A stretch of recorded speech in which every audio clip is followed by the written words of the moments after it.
आणि त्या मुद्द्याला धरूनच तुमच्या सगळ्यांच्या मनात सुद्धा हा प्रश्न असेल की हा राज्याभिषेक आपण का करतो. आपण इथं सगळेजण पारंपरिक वेशात येतो, आपण महाराजांच्या मूर्तीवर अभिषेक करतो, तळी उचलतो. मग हे सगळं का? आज आपल्याला सवय लागली की मंचावर नेते सगळे बसलेले असतात, आपली भाषणं होतात आणि आपण एकमेकावर टीका करून एकमेकाला शिव्या देऊन आपण मोकळे होतो. मग हे का आपल्याला करायचं आहे? तर त्याची अनेक कारण आहेत. आणि तो यशवंतराव महाराजांचाच राज्याभिषेक आपण का करायचा आहे, विशेष करून मला या समितीच्या लोकांना आपल्या सगळ्यांना सांगायचं आहे. कारण इथून पुढं माझा रोल मला कमी करायचा आहे. मी तुमच्या प्रत्येकामध्ये भूषणसिंह होळकर बघतो, मी तुमच्या प्रत्येकामध्ये यशवंतराव महाराज बघतो.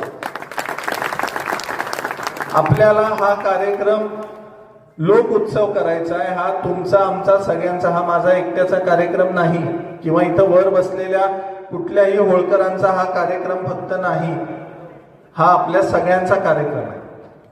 आणि हे जर आपल्याला इथून पुढे करायचं असेल तर आपल्याला नेमके यशवंतराव म्हणजे काय हे आपल्याला समजून घेतलं पाहिजे. महाराजा यशवंतराव होळकरांचा राज्याभिषेकच का? आपण मल्हारराव होळकरांची जयंती करू शकलो असतो, आपण अहिल्यादेवींचा जागर तर करतोच, देवी सगळीकडे पोचल्या. तर महाराजा यशवंतराव होळकर हे जे एक कॅरेक्टर आहे ते असं कॅरेक्टर आहे की ज्यांना त्यांच्या मागे एवढी मोठी पार्श्वभूमी असताना, म्हणजे सुभेदार मल्हारराव होळकरांचे ते नात्याने तसं नातू, अहिल्यादेवींचे पुतणे, इतका मोठा बॅकग्राऊंड असताना यशवंतराव महाराजांना पुण्यामधून एका घोड्यावर आणि अंगावरच्या कपड्यानिशी पळून जावं लागलं होतं. हो, आता तुम्हाला वाटेल की मी पळून जावं लागलं होतं का म्हणतोय, तर हो, त्यांना पळून जावं लागलं होतं. त्यांच्या कुटुंबातल्या 2 मोठ्या भावांची हत्या झाली होती पुण्यामध्ये. आणि होळकरांचं जे एवढं मोठं साम्राज्य होतं ते साम्राज्य कुठंतरी हिसकावून घ्यायचं. ज्या होळकरांनी स्वराज्याची सेवा केली त्या होळकरांचं नामोनिशाण ठेवायचं नाही, अशा पद्धतीचा कट तिथं झाला होता.